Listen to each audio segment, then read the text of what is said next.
صلاة الذي في كل بزار وفي سفر أماني على ماهل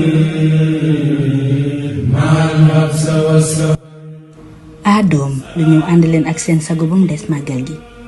Bismillah barket borom Touba bu dëkkoon ak demam nga olof nasaraanu te kon billahi ñëpp dem niiraanu. Le grand magal marque le départ en exil de Mame Borom Touba. Ce fut le début des épreuves qu'il a endurées, mais aussi l'aboutissement de sa mission.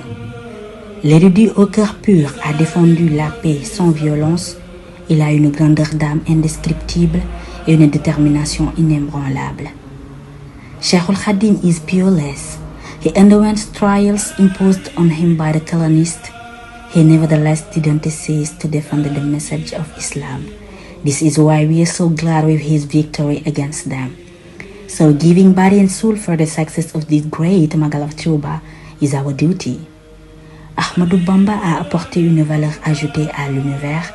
Il n'évolue pas dans la même sphère. C'est lui la solution.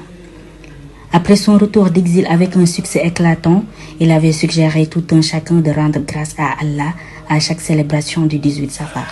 Chacun à ce moment-là fêter le Magal chez soi.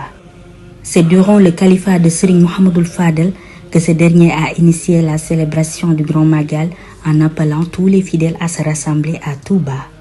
Bon ila Touba, togay amatul. Assalatu wassalamu alayka ya Sayyidina, ya waliyallah, ya noura masabihi hadaratillah. C'est avec une joie indicible qu'on dit Bamba, merci. لدى الجن والبشر رفعت سكور الباب